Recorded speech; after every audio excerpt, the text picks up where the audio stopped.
ก่อนเอานำกินตุกนึงแล้วก็มีมองอันนี้ซีเส้นน่ะเสี่ยวมองซีเส้นแล้วก็ฮะเดี๋ยวมากระหักสลิงเส้นแล้วก็มีข้องใส่ปลาเมื่อนี้เราไปได้เอาวันทั้งมาเนาะเอาใส่ข้องเอาแต่ละเทื่อมาเอาทั้งอยู่งามๆข้องเอาปล่อยตั้งแต่อยู่หันแหละปล่อยหันตัดลัดคบมานี่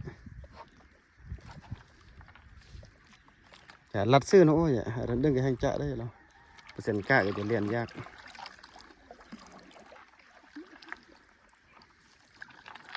ปล่อยมองไปเดี๋ยวยาวอยู่มองนี่เดี๋ยวลัดไปพุ่นอย่างได้อยู่ลัดไปโดนน้อยโอ้โห